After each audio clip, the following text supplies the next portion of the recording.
Bonjour, je m'appelle Julie Chenu, je suis diététicienne nutritionniste et je travaille dans 2 cabinets qui sont situés très exactement à Montreuil et à Cachan, où donc j'accompagne des personnes qui cherchent à améliorer leur façon de consommer, mieux manger, adapter aussi leur alimentation à leur quotidien, à leur activité, pour se sentir mieux. Aujourd'hui, nous sommes réunis pour parler d'alimentation dans un contexte particulier qui est celui du budget serré. Alors je m'explique, on va discuter un petit peu de comment bien choisir, faire des meilleurs choix avec une économie un petit peu plus contrôlée. J'ai toujours dit que la première chose à veiller, c'était l'organisation à la maison. L'organisation, quand on prépare ses repas par exemple à l'avance, eh bien c'est quand même gage de gain de temps déjà. Mais c'est également un gage de qualité et d'économie. Parce que qu'est-ce qui va se passer quand vous allez préparer vos repas à l'avance, anticiper et réfléchir sur ce que vous allez manger dans les jours qui arrivent? Eh bien, vous allez anticiper en même temps l'achat de ces ingrédients-là.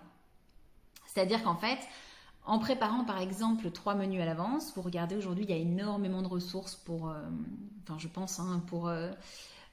s'inspirer et pour du coup se préparer des bonnes petites recettes à la maison.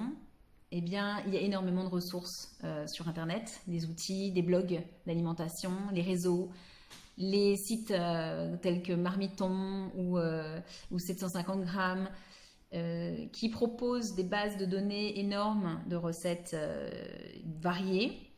Et il suffit en fait de prendre un petit peu de temps sur sa semaine pour récolter peut-être 2-3 recettes. C'est pas la peine d'aller chercher trop non plus de recettes. Vous risqueriez de vous perdre. Je dis toujours, il vaut mieux se donner et se fixer des petits objectifs qu'on va atteindre et qui donc nous donneront satisfaction, plutôt que de se projeter peut-être trop loin et de vouloir se mettre un objectif trop élevé qui risquerait peut-être de finir en échec et de nous mettre nous-mêmes dans une posture négative où on aurait du mal derrière à reproduire l'expérience. Donc l'idée, c'est vraiment de commencer sur 2-3 recettes, avec 2-3 recettes déjà, une de poisson, une de viande, une peut-être végétalienne.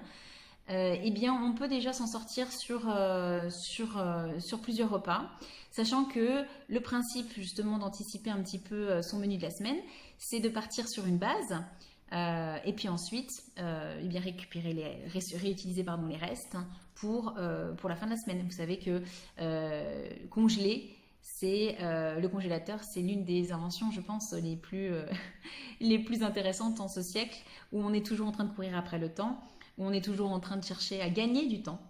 De congeler aussi ces préparations, de cuisiner en plus grand volume lorsqu'on prépare les menus de la semaine, c'est gage de gain de temps et puis également d'anticipation.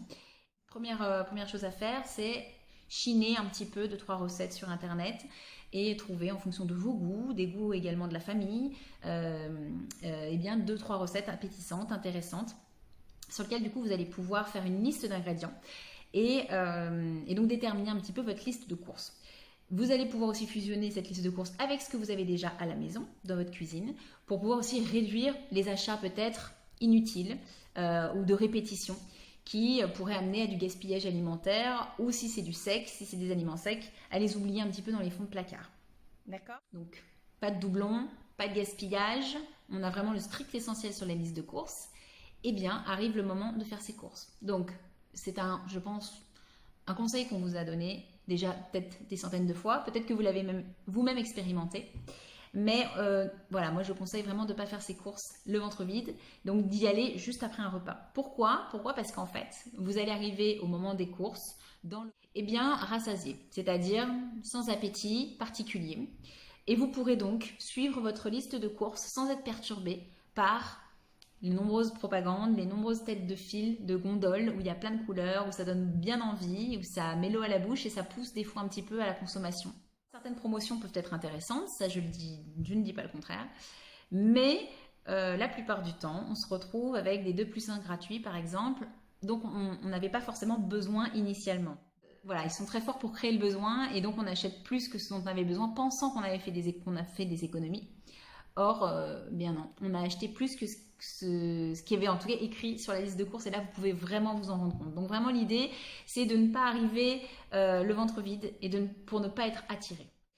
Voilà, donc ça c'est une première chose, c'est vraiment pour éviter tout ce qui est achat compulsif, d'arriver serein à son magasin avec une liste de courses bien faite pour limiter aussi tous les passages en rayon. Et c'est souvent en plus vers des rayons pas forcément équilibrés, les rayons de pâtisserie, les rayons de gâteaux, les rayons de charcuterie ou de fromage. Quand on a faim, on est souvent attiré par ce qui a du goût, donc ce qui est plus gras aussi, ce qui est plus salé, ce qui va être plus réconfortant.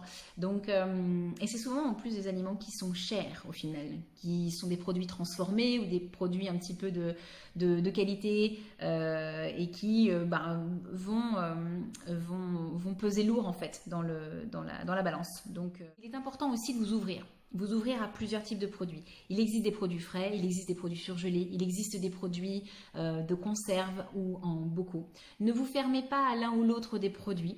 C'est important aujourd'hui, je pense, d'abattre un petit peu des prérequis ou peut-être des idées un petit peu toutes faites. C'est de là aussi où vos finances, elles vont grandement changer et elles vont s'alléger. Alors je m'explique. Déjà, ne pensez pas que tout acheter frais va vous faire gagner en qualité. Mais attention, le prix est beaucoup plus élevé et aussi le stress que vous en retirez à cuisiner, à devoir être un petit peu tout le temps dans la réactivité par rapport à ces produits-là, parce que quand on achète du frais, il faut savoir que 3-4 jours, c'est un grand max. Après, eh bien, vous perdez énormément de vitamines dans ces produits-là. Sachez que même les produits frais, s'ils ne sont pas locaux, s'ils ne sont pas produits pas loin de chez vous, eh bien leur temps de trajet, le fait qu'ils aient peut-être traversé des frontières, qu'ils aient traversé des climats différents, a fait que leur vertu, leur bienfait nutritionnel a diminué. Parce que les vitamines, comme la vitamine C par exemple, que de nombreux par exemple fruits et légumes frais renferment au démarrage, lors de leur récolte, eh bien, elle est thermosensible cette vitamine. Donc, c'est-à-dire qu'elle va être, fragile à la lumière, mais également fragile aux températures. Et il faut savoir que un aliment, un légume, un brocoli par exemple, que vous auriez acheté provenant bien du fin fond de l'Europe, et qui aura mis peut-être une semaine à arriver jusqu'à l'étalage de votre supermarché, sans compter le temps que le brocoli sera resté sur l'étalage, parce que quand vous allez l'acheter, vous ne savez pas depuis combien de temps il est disposé sur les étals, eh bien, ce pauvre brocoli aura perdu près de 70% de ses qualités nutritives. Donc, parfois, il n'est pas du tout avantageux d'acheter frais. Moi, je recommande d'acheter frais pour le local, ça oui, de saison, parce que si vous achetez frais, mais c'est un aliment qui n'est pas en pleine, qui n'est pas cultivé en pleine saison, je parle par exemple des tomates au mois de décembre, ou des courgettes par exemple au mois de décembre, ou des champignons en plein été, eh bien vous risquez de perdre une partie aussi de ses vertus nutritionnelles, parce que l'aliment, le légume ou le fruit n'aura pas bénéficié de l'exposition des bons minéraux dans la terre, en rapport en tout cas avec la saison. Donc pour moi c'est inutile d'acheter frais en dehors de la saison, et c'est inutile également d'acheter frais si l'aliment a été récolté à plus ou moins de 200 km de votre domicile. Et donc qu'est-ce qui peut rester à côté si on n'achète pas du frais? Eh bien ce sont tout ce qui est les produits de longue conservation. Donc on va commencer par les surgelés. Alors les surgelés, j'ai coutume de dire que les surgelés parfois même sont de meilleure qualité que les produits frais. Pourquoi? On subit cette surgélation, c'est-à-dire c'est un procédé de refroidissement qui est très rapide.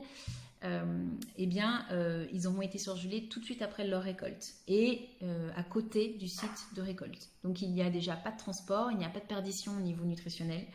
Et la technique de surgélation est une technique qui préserve les micronutriments. Donc vous avez une qualité nutritionnelle chez les aliments surgelés qui peut être exceptionnelle. Maintenant, à condition que vous choisissiez du surgelé au naturel, parce que je ne parle pas de tout ce qui est poêlé de légumes ou plat cuisiné surgelé. On y reviendra plus tard pour ces produits-là, qui sont aussi parfois plus chers, donc pas forcément très intéressants. Mais je parle pour les poêlés de légumes, mais au naturel, c'est-à-dire qui n'ont pas été cuisinés, qui ont juste été préparés. Donc comment on fait la différence? Préparer, c'est juste laver, éplucher, blanchi, coupé et surgelé. Voilà. Tout ce qui est cuisiné, ça va être tout ce que je viens de dire, plus eh bien peut-être poêlé à l'huile, avec des épices, des aromates. Donc ça, vous pouvez le retrouver, cette information-là, si c'est pas indiqué en clair, eh bien vous pouvez le retrouver dans le tableau nutritionnel derrière ou dans la liste des ingrédients. Il suffit de regarder eh bien, si dans la liste d'ingrédients il y a marqué huile végétale ou sel ou ail ou d'autres types d'herbes aromatiques. Eh bien ça veut dire que cet aliment a été donc cuisiné, mélangé avec d'autres produits. Vous pouvez le retrouver également dans le tableau nutritionnel. Normalement, les légumes n'ont pas de graisse, ne sont pas du tout des produits gras. Donc dans les lipides, dans le tableau nutritionnel, il devrait y avoir écrit proche de 0 trace. Voilà. Et pareil pour le sel, ça devrait être assez bas, parce que souvent les produits justement transformés sont assez salés aussi. Donc c'est pas forcément le genre de produit qu'il est bon de mettre tous les jours à sa table non plus. Mais on y reviendra après. Donc voilà, pour les produits surgelés, moi je suis une grande adepte, une grande fan. Je pense que quand on a une vie de famille, qu'on a aussi un travail qui est très prenant et qu'on cherche à gagner du temps, eh bien ces produits-là peuvent être intéressants et pas forcément très chers. Je pense par exemple à Picard qui font des sacs de 1 kg d'haricots verts à 1 euro. Ou même à moins 1 euro, quand on regarde les produits du mois par exemple, il y a des promotions qui sont très intéressantes sur des produits au naturel. Les grandes surfaces également proposent, que ce soit bio ou pas bio, des produits aussi à petit prix dans leurs marques distributeurs, qui sont les conserves et les bocaux. J'ai plutôt, moi, tendance à proposer, à encourager la consommation de bocaux. Donc ce sont des aliments qui peuvent être également uniquement préparés et pas forcément cuisinés. Je pense par exemple aux pois chiches ou aux lentilles pour les légumes secs. Mais également pour les haricots verts ou le maïs. J'encourage plutôt à consommer des bocaux pour les qualités organoleptiques de l'aliment, c'est-à-dire qu'on va retrouver une texture et un goût qui sera peut-être meilleur qu'en conserve. La conserve, je ne la mets pas en valeur, ça va être moins cher, c'est sûr. Mais aujourd'hui, on a peu de recul sur le passage de toxines qu'il pourrait y avoir dans le revêtement des conserves vers l'aliment. Parce qu'il faut savoir que l'aliment baigne dans un liquide qui est un liquide de conservation, donc souvent aussi assez salé. Mais on peut le retrouver également dans les bocaux, donc ça ne va pas avoir un impact sur votre choix. Ça va être plus sur le caractère santé de l'aliment. C'est-à-dire qu'en fait, dans les bocaux en verre, le verre est un matériau qui est inerte, donc qui n'envoie pas qui ne renferme pas en tout cas de produits qui pourraient être controversés pour notre santé. En revanche, dans les conserves, on a peu de recul encore et notamment par exemple pour tout ce qui est poisson gras, les maquereaux, les sardines. Donc oui, c'est beaucoup moins cher, mais attention à les prendre au naturel parce que l'huile qui est par exemple dans les sardines à l'huile ou le thon à l'huile ou les maquereaux à l'huile, l'huile de conservation va être un vrai vecteur de ces toxines-là du revêtement de votre conserve à votre aliment. Donc à éviter, à prendre plutôt donc à nouveau au naturel, ce qui est aussi meilleur pour votre santé. Parce qu'au final, vous allez avoir uniquement l'aliment dans votre assiette et à vous après de l'accommoder avec votre huile de la maison qui sera certainement en plus de meilleure qualité parce que souvent les industriels jouent aussi malheureusement sur cette qualité d'huile pour baisser le prix du produit. Et on va souvent retrouver soit des huiles non identifiées, donc il y aura marqué huile végétale, soit des huiles type tournesol qui sont très riches en oméga 6, qui sont des graisses inflammatoires. Donc, il ne sera pas forcément intéressante d'intégrer dans son alimentation. En revanche, vous, chez vous, privilégiez tout ce qui est huile de colza, huile de noix, huile de noisette, qui sont des huiles qu'on ne cuit pas, mais qu'on peut utiliser pour l'assaisonnement justement et qui sont très riches en anti-inflammatoires, qui sont les oméga 3, qui sont donc une source de gras indispensable à l'organisme. Donc, l'intérêt d'acheter au naturel, c'est à la maison, soi-même aussi, pouvoir cuisiner et savoir ce qu'il y a dans son assiette. Et ce ne sont pas des aliments qui sont plus chers, bien au contraire. Voilà, donc pour résumer, variez donc vos choix au magasin. Achetez du frais, mais essayez de bien quantifier le frais dont vous aurez besoin. Si vous cuisinez pour 2-3 jours, pensez également à augmenter, en fait, à doubler votre volume de frais, si c'est du frais, comme je vous disais, de proximité ou du frais de saison.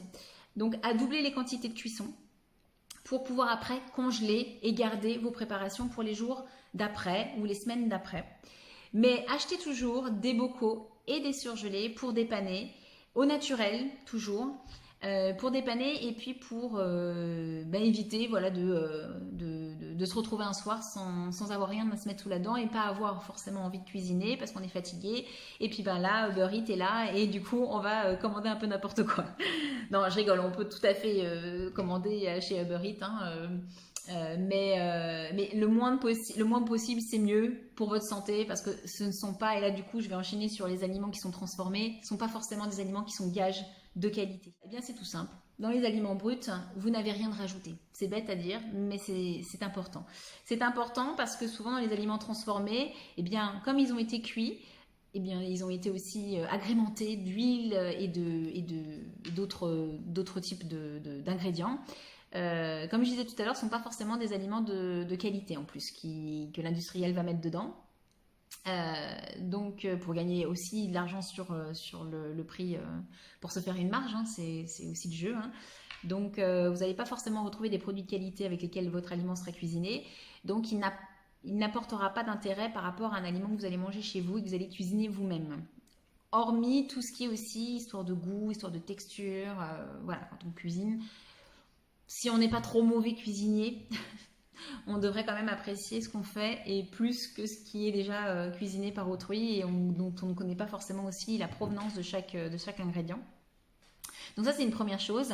La deuxième chose, c'est que ce sont des aliments du coup qui sont aussi très chers. Très cher, si on en achète que de temps en temps, ça va pas forcément se ressentir sur le porte-monnaie. Mais par contre, croyez-moi sur parole, si vous achetez essentiellement des produits qui ont déjà été cuisinés ou des produits snacks, je pense les salades industrielles ou les plats cuisinés à mettre au micro-ondes ou les croque-monsieur, qu'est-ce qu'il va y avoir de cuisiné aussi? Les sauces cuisinées, les soupes industrielles. Au-delà du problème de qualité, on va avoir un gros problème, c'est au niveau du porte-monnaie, parce que des sauces par exemple cuisinées, bien ça peut facilement frôler les 2 à 3 euros, alors que quand vous achetez un coulis de tomates au naturel, que vous allez vous-même en fait chez vous agrémenter d'ail, de persil, de basilic, eh bien vous allez vous y retrouver au niveau qualité nutritionnelle parce que ce sera beaucoup moins salé, peut-être aussi beaucoup moins gras. Et vous allez vous y retrouver aussi au niveau de votre porte-monnaie parce qu'un coulis au naturel, ça coûte moins de 1 euro. Voilà, donc ça c'est pour l'aspect des produits transformés. Au-delà de ça, il faut savoir aussi, ça c'est plus la diététicienne qui va parler pour faire une brève parenthèse sur les produits transformés et du commerce qui ont des... Alors comment on les reconnaît? C'est vrai que c'est bien de démarrer du démarrage, je ne sais pas si ça se dit, mais de commencer par le début. Comment on reconnaît un produit ultra transformé? C'est un produit qui a été complètement dénaturé, broyé et puis ensuite reconstitué pour le présenter en tout cas de façon appétissante. Comme ça, c'est vrai que ça donne pas du tout envie, mais c'est vraiment ce qui se passe, croyez-moi. Il faut savoir que dans ces aliments-là, on retrouve beaucoup plus d'ingrédients que ce qu'il pourrait y avoir dans la recette de base.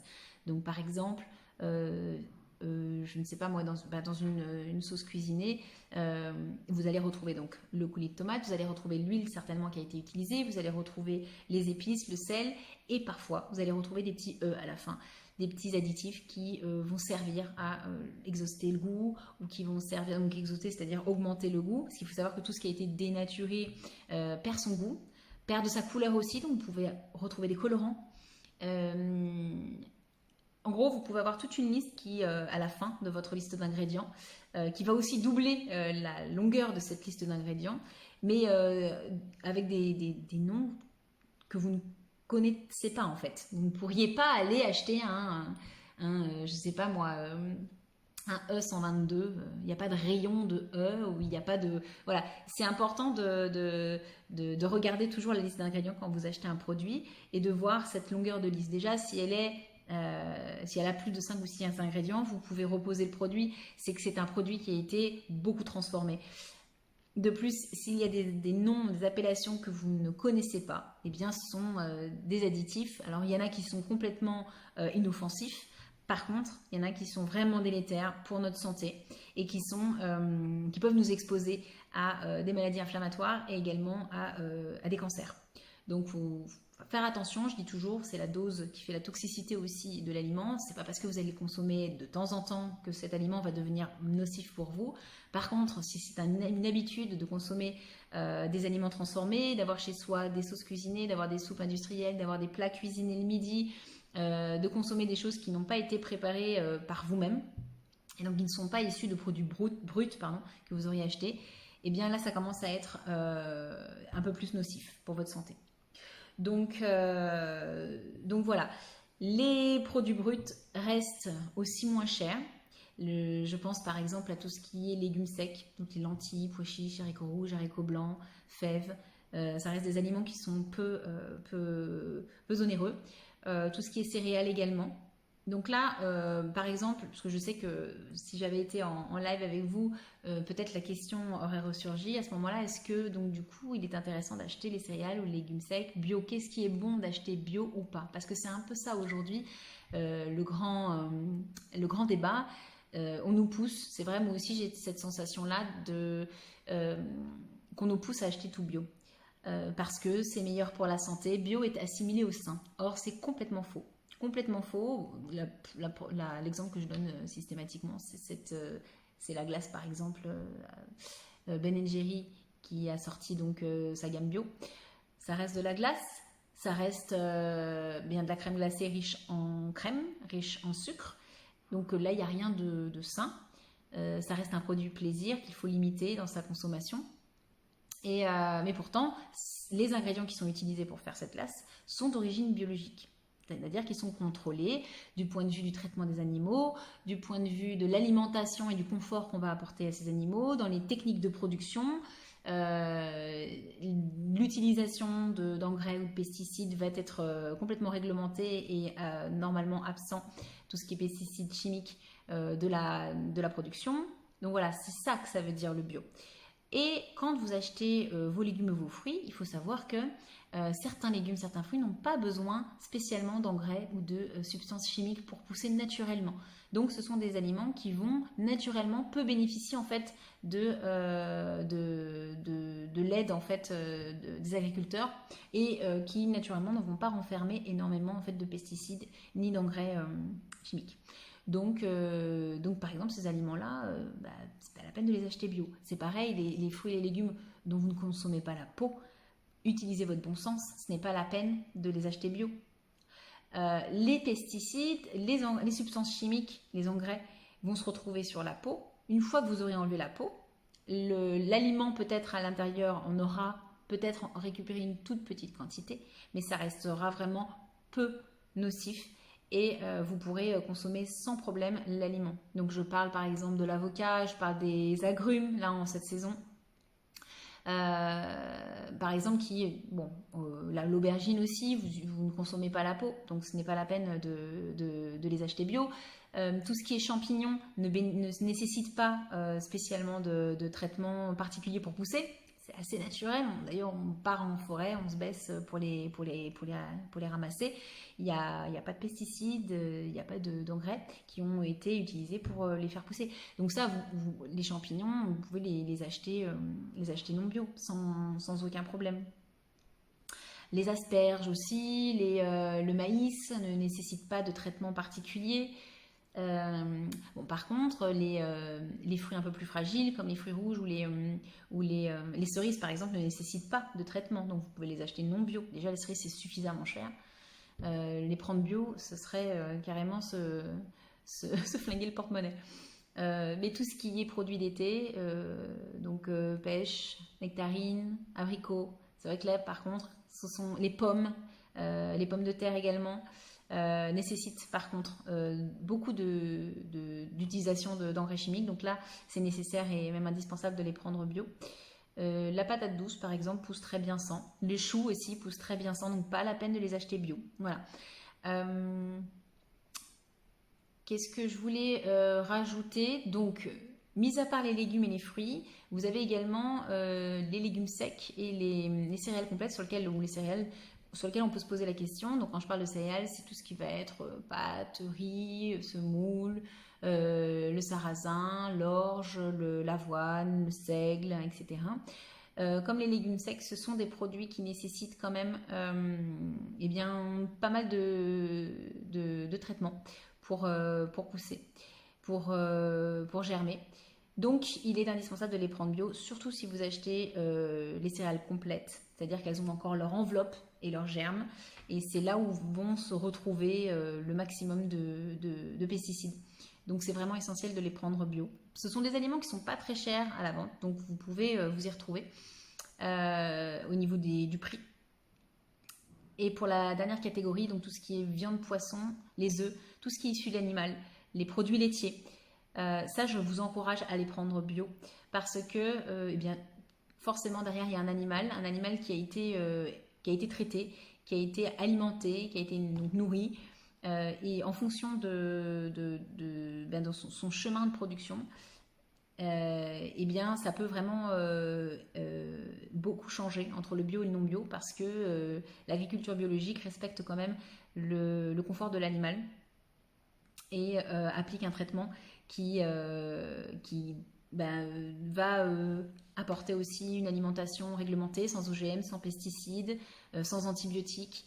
Donc pour tout ce qui est viande, j'oriente vers les labels rouges ou les labels blanc bleu cœur qui donc apportent un gage de qualité. Pour les poissons, ce sera plutôt le label d'aquaculture, le MSC, qui donc est un label aussi qui prône donc les pêches durables et qui préserve les cycles aussi de pêche, parce qu'il y a des saisons dans les pêches. Donc ça, vous pouvez, il est clairement identifié sur l'emballage. Ou vous pouvez demander à votre poissonnier d'où viennent aussi les produits. Donc voilà. Donc pour tout ce qui est en tout cas viande, poisson, œufs, tout ce qui est d'origine animalière, eh bien prenez plutôt bio. Si effectivement ça revient très cher le bio, enfin à force de consommer donc ces produits animaliers, j'ai tendance à proposer également de varier ces sources de protéines parce que vous avez donc les protéines d'origine animale qui sont issues de la bête, que vous allez retrouver dans les produits laitiers, tout ce qui est yaourt, lait, fromage, mais également dans tout ce qui est viande, poisson, œufs, crustacés. Mais vous avez également des protéines d'origine végétale qu'on va retrouver donc dans les légumes secs, comme les lentilles, les pois chiches, tous les haricots secs, mais également dans les céréales type pâtes, riz, les complètes, comme les non complètes. Vous allez retrouver des acides aminés qui sont nécessaires pour créer de la protéine et soutenir votre organisme, sans rentrer trop dans les détails. Pour des soucis et d'économie et également de santé, et puis même d'écologie et de réduction aussi de l'impact que ça a de produire de la viande ou des poissons, eh bien, ça serait d'alterner un petit peu ces sources de protéines. Et alors, très rapidement et classiquement, pour soutenir votre repas en protéines végétales, il vous suffit d'apporter des légumes secs à la place de la viande, d'apporter des céréales, du pain complet, à la place donc de la viande ou du poisson ou des œufs, ce qui vous permettra d'avoir quand même un apport complet en acides aminés et de soulager aussi le travail digestif parce qu'elles sont beaucoup plus digestes, les protéines végétales, que les protéines animales.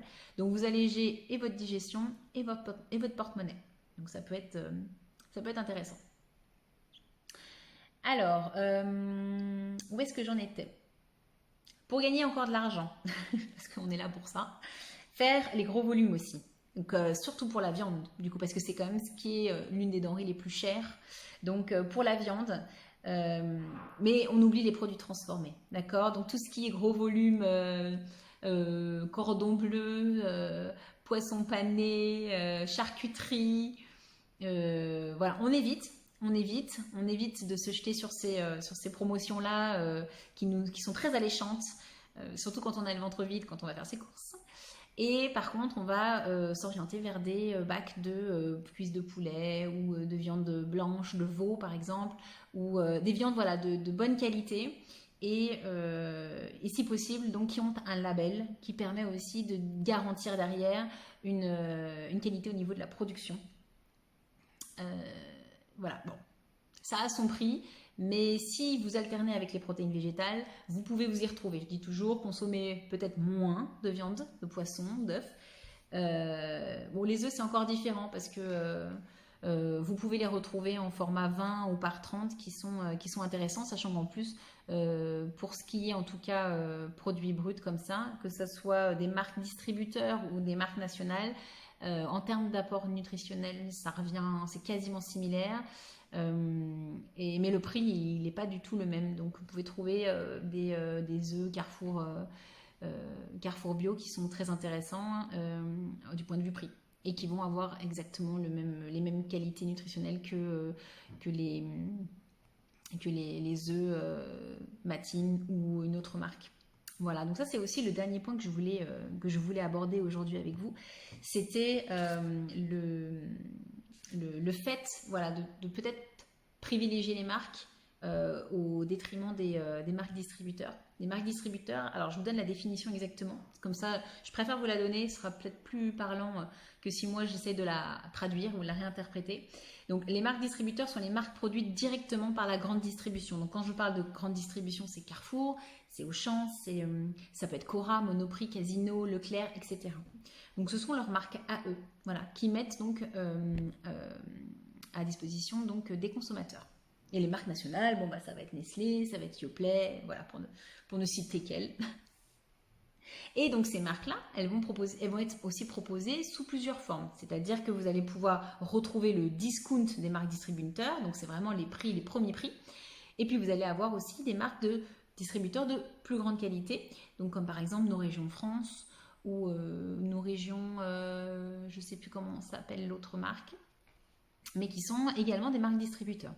Donc pourquoi en fait il n'est pas forcément bon tout le temps de privilégier les marques nationales et pourquoi donc ne pas penser que les marques distributeurs sont également gages de qualité? Bien parce que l'Observatoire de l'alimentation, qui est quand même un organisme qui se penche sur la qualité des aliments et pour protéger le consommateur, a montré sur plusieurs études et sur plusieurs aliments différents que les apports nutritionnels, que ce soit d'une marque distributeur ou que ce soit provenant d'une marque nationale, du point de vue nutritionnel en tout cas, c'était similaire, sauf pour tout ce qui était viande et charcuterie. Ils avaient montré quand même qu'il y avait dans les charcuteries ou les viandes beaucoup plus de gras et moins de protéines dans les marques distributeurs, ce qui faisait que effectivement l'aliment était peut-être de moins bonne qualité.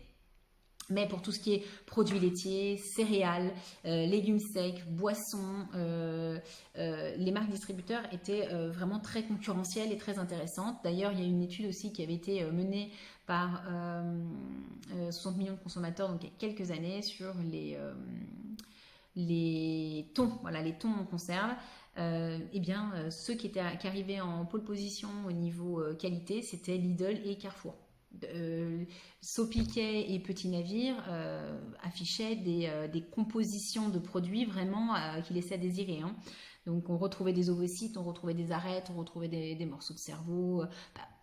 Voilà, c'était un aliment qui était au final vraiment pas très intéressant du point de vue qualitatif et pourtant qui était beaucoup plus cher et puis souvent qui était proposé en promotion en grand volume. Donc vraiment faire attention aussi à ces gros volumes, de ne pas sous prétexte que ce sont des grandes marques qui sont bradées, de donner votre confiance. Voilà. Donc, qu'est-ce que je voulais dire d'autre? Qu'est-ce que je peux rajouter d'autre? C'est dommage que vous ne soyez pas là, parce que du coup, j'aurais pu vous répondre à vos questions. Ouais, je crois que j'ai dit tout ce que j'avais envie de vous dire aujourd'hui sur comment faire des économies. Donc, si je dois récapituler depuis le début un peu mes conseils pour gagner et du temps, parce que en fait ça va ensemble, et du temps et de l'argent sur sa consommation, c'est d'anticiper et d'organiser chez soi une gamme de menus, pas forcément sur une semaine, c'est pas la peine de vous acharner à faire 7 jours, 14 repas différents. Ne vous mettez pas une pression comme ça, parce que ce que vous allez gagner en argent peut-être ou en temps, vous allez le perdre en énergie, donc c'est vraiment pas le but. De toute entreprise nouvelle, il faut en sortir des choses positives, donc mettez-vous des objectifs atteignables pour pouvoir après progresser et réitérer l'expérience, parce que si c'est pour vous bloquer après, et vous vous écœurez même de l'expérience, il faut que ça reste quand même du plaisir. L'alimentation doit rester un plaisir et le fait de s'organiser et d'anticiper doit permettre aussi de pouvoir varier et de pouvoir peut-être même découvrir des nouveaux produits. Donc en allant sur, et bien sur internet, sur Marmiton, sur 750 grammes ou sur les blogs, comme par exemple le mien. Moi je suis sur Diététique Plaisir, hein, donc j'ai un compte Instagram qui s'appelle Diététique Plaisir et j'ai mon blog aussi sur lequel vous allez retrouver toutes mes recettes. Que je veux simple, que je veux facile à reproduire chez vous et équilibré bien sûr, mais également pour vous faire découvrir de nouvelles façons de cuisiner des produits et même peut-être de vous faire découvrir de nouveaux produits, d'anticiper et de vous organiser chez vous, c'est aussi ça, c'est aussi de pouvoir prévoir, de tester de nouvelles choses. Mais également de vous faire une liste aussi de courses en fonction des ingrédients dont vous aurez besoin et donc de vous faire gagner du temps et au moment des courses et aussi de l'argent puisque vous allez éviter aussi peut-être des rayons superflus et des achats compulsifs qui ne sont pas nécessaires parce que, comme je le disais, les industriels sont très forts pour créer le besoin avec des couleurs, des slogans flash et qui marquent et puis disposer les choses de telle façon que on ne voit que ces produits-là. Donc faire vraiment très attention et aussi se protéger en allant faire ses courses le ventre vide. C'est ce que je disais aussi, c'est que c'est peut-être un conseil un petit peu qu'on a déjà entendu et réentendu, mais c'est toujours bon de se le faire répéter. Mais d'y aller le ventre plein après avoir mangé, eh bien ça permet de garantir justement le minimum d'achats superflus et d'éviter de craquer sur le premier paquet de granola en promo sur lequel on va tomber. Voilà. Faites votre liste de courses aussi en regardant ce que vous avez dans les placards, en même temps dans votre frigo, parce que vous pourriez déjà avoir ces ingrédients chez vous. Regardez aussi le fond de vos congélateurs, regardez ce que vous avez dans vos coins épicerie. Essayez de dénicher un petit peu les produits peut-être qui ont été oubliés. Ça évitera du coup d'acheter en doublon ou de gaspiller. Donc voilà, cette anticipation et cette organisation à la maison, ça permet de balayer un petit peu déjà une bonne base. Ensuite, quand vous allez faire vos courses, de vous ouvrir aussi à différents types d'aliments. Vous avez les frais, vous avez les surgelés, comme je le disais, qui sont gages de qualité à condition que vous les prenez au naturel. Vous avez les conserves, les bocaux. Donc les conserves, moi je les prendrai au naturel pour tout ce qui est poisson gras, donc thon, maquereau, sardines. Tout ce qui est bocaux, je le réserve pour les légumes secs, comme les lentilles ou les pois chiches, au naturel également. On évite tout ce qui est cuisiné, parce que les produits transformés sont 2 fois plus chers. Et puis également, ils ne sont pas forcément gages de qualité, parce que les industriels y mettent des produits qui sont de seconde zone, pour leur faire aussi gagner, c'est un peu le jeu, avoir une meilleure marge. Et vous, pour votre santé, eh bien, c'est pas l'idéal. Donc, de prendre au naturel et de rajouter chez vous, vous-même, les meilleures huiles, des meilleures épices et aromates qui n'auront pas été rendu inerte par les moyens de stérilisation et de conservation, parce qu'il faut savoir que les plantes aromatiques, les légumes, les fruits, ce sont des aliments qui sont vivants, qui vous apportent des vitamines, des minéraux, des enzymes, qui sont nécessaires à votre flore intestinale, mais qui sont sensibles aussi à toutes les techniques de production, les cuissons, les températures élevées, le broyage également. Donc dans les produits cuisinés, vous finissez avec un aliment qui est vide de calories, c'est-à-dire qui va apporter des protéines, des glucides, des lipides nécessaires à votre organisme, mais par contre derrière, il n'y a plus de vitamines, il n'y a plus de minéraux, donc ça reste un aliment qu'il faut consommer, mais de façon modérée. Ce sont des aliments qu'il faut avoir quand même pour dépanner, mais qui ne doivent pas être au centre de votre alimentation. Voilà, restez sur des aliments bruts, non transformés, et regardez bien toujours la liste d'ingrédients pour vérifier que ce sont bien des aliments qui n'ont pas été cuisinés. Voilà, n'achetez pas tout bio également. Si vous avez besoin d'une liste, j'ai écrit un e-book, donc c'est une version digital d'un petit guide santé pour mieux consommer où je rappelle tous ces fondamentaux. Vous pouvez y accéder. Si vous êtes sur Instagram sous mon profil Diététique Plaisir. Sinon, n'hésitez pas à me le demander, à ce que je vous envoie, il est gratuit.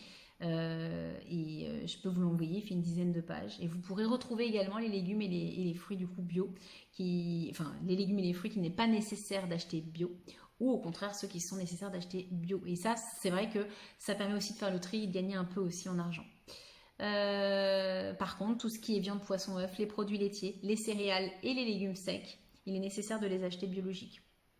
Vous pouvez alterner vos sources de protéines également pour gagner de l'argent, acheter moins de viande, qui est quand même onéreuse, en privilégiant quand vous les achetez de la qualité, comme les labels rouges, l'MSC pour les poissons, qui est un label d'aquaculture responsable, et le label Blanc Bleu Cœur, qui bénéficie d'une qualité aussi importante, qui garantit en tout cas le bon traitement et le confort et l'alimentation saine des animaux.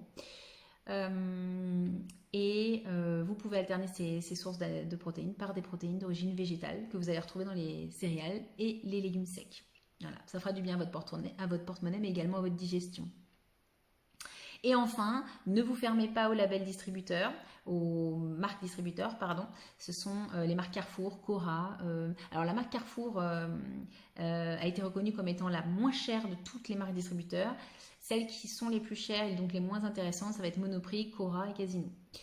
Mais ça reste quand même moins cher que les marques nationales comme Yoplait ou Nestlé ou Petit Navire ou autres types de marques reconnues. Parce que ce sont normalement des marques qui sont d'un point de vue qualitatif plus intéressantes. Or, c'est faux. L'Observatoire de l'alimentation a montré sur plein d'études et plein d'aliments différents qu'il était plus intéressant parfois d'acheter des marques distributeurs du point de vue nutritionnel. Et d'ailleurs, il propose pour justement pour les petites bourses ou pour tout simplement les personnes qui souhaitent réduire leurs dépenses, que le bon compromis, c'était pour le porte-monnaie de sélectionner des produits de marques distributeurs basiques comme pour les œufs, les produits laitiers, la farine, les céréales, le sucre, tout ce qui était lait, beurre, conserve et jus de fruits. Il valait mieux les prendre en marque distributeur. Et par contre, pour les aliments plus spécifiques comme les viandes ou les fromages ou les plats cuisinés, parce qu'ils vont aussi proposer une variété plus importante, d'aller vers des marques nationales. Voilà, j'ai terminé pour aujourd'hui. J'espère que ça vous a plu. Si vous avez des questions, n'hésitez pas à m'en faire part. Et puis sur ce, je vous laisse ici du coup le nom de mon Instagram pour que vous puissiez retrouver donc cet e-book pour mieux consommer. Cet e-book santé qui va aussi reprendre tout ce que je viens de dire sur cette vidéo. Je vous souhaite une bonne fin de journée et je vous dis à bientôt. Au revoir.